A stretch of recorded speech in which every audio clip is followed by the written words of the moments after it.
Hello comrades, and welcome to another video where I talk about all the books that I read this past month. Off the bat, I finished reading 52 Stories by Anton Chekhov.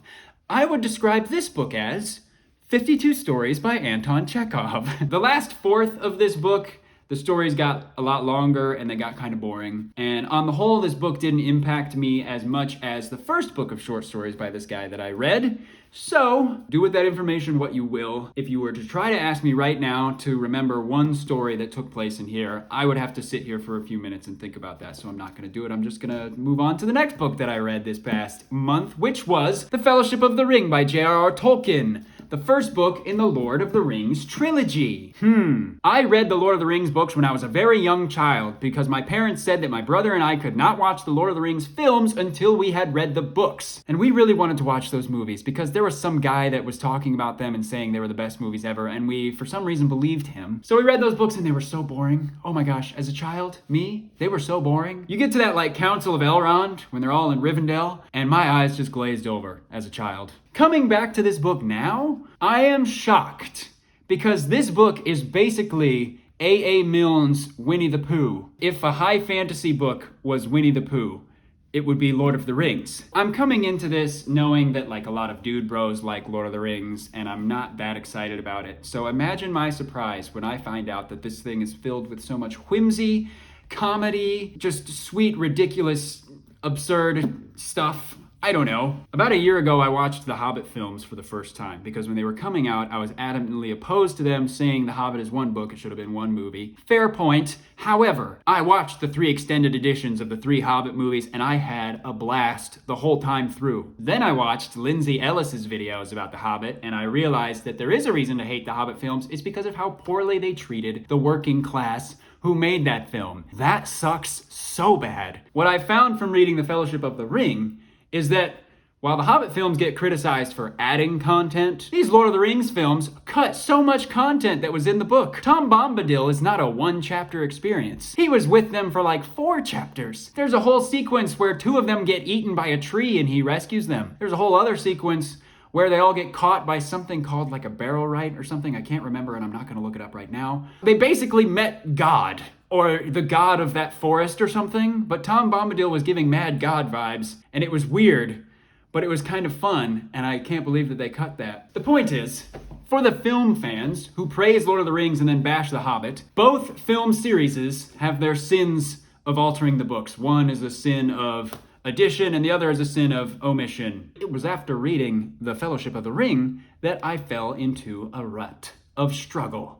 I tried to read the book Annihilation by Jeff Vandermeer, and right off the bat, about 60 pages in, my head was filled with so many questions, and I was very worried that this book was not going to answer any of them. So I Googled it on Wikipedia, and I read the plot of all of the books in the Annihilation series, and I felt safely confident that my questions were never going to be answered, so I stopped reading it. I moved on to a book called The Autumn of the Patriarch by Gabriel Garcia Marquez. I am such a big Gabriel Garcia Marquez fan. The Autumn of the Patriarch, though, that's a hard read. The book is one giant paragraph with maybe around 50 sentences, and they're massively long, run-on sentences that never end. It's the type of book where if you wake up and realize you've been reading on autopilot and haven't retained the information for a bit, good luck finding where you lost the plot. I made it about 48 pages in knowing exactly what was happening, and then I made it another 20 pages in being completely lost. I think that this book and this format of writing would have worked really well as a 50-page long short story,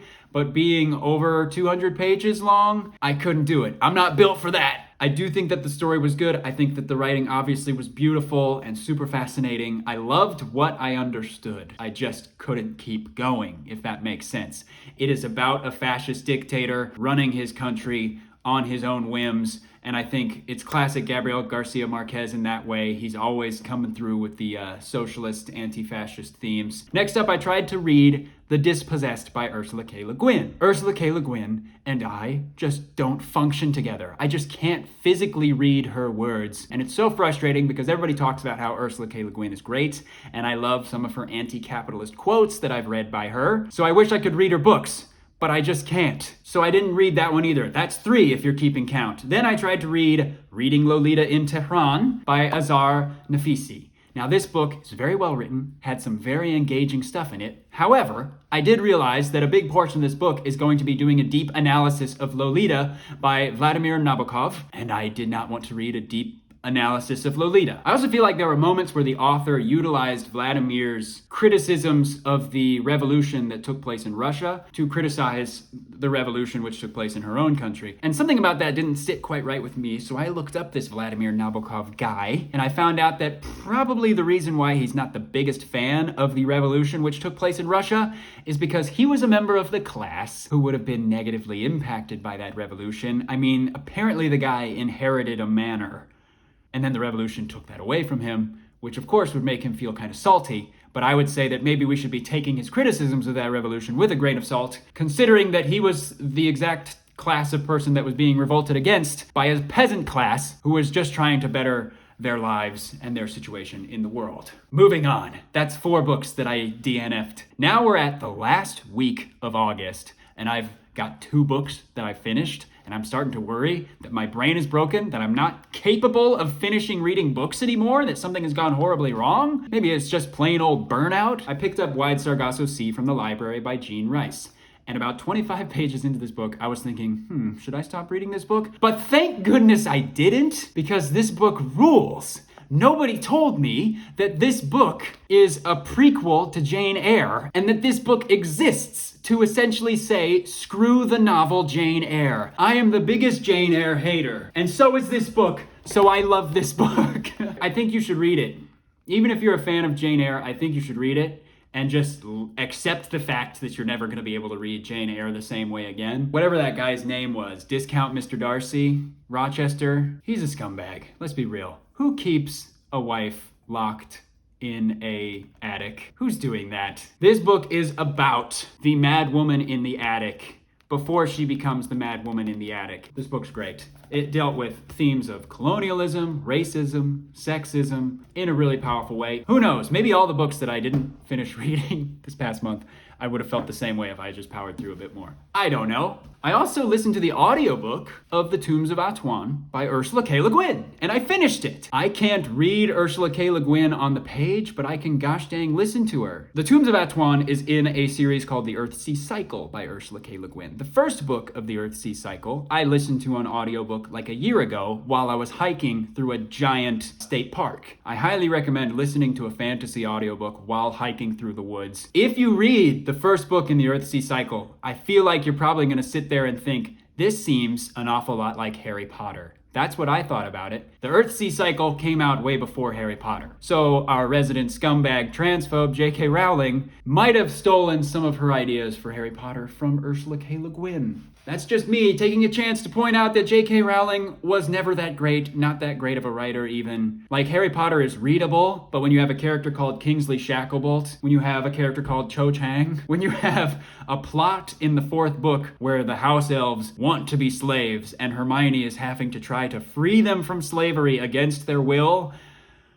Currently, I'm reading Beloved by Toni Morrison. Beloved is a book that I DNF'd like last year. I read like maybe 10 pages of it and said, I'm not feeling it. But I came back to it, and oh my gosh, Beloved is so good. So it just goes to show, sometimes when you DNF a book, you're wrong about it, and you were stupid to DNF it, and I DNF'd so many books this month. I am also currently working on reading Nausicaa the Valley of the Wind, because I loved the Studio Ghibli film so much, and I gotta tell you, the book is even better.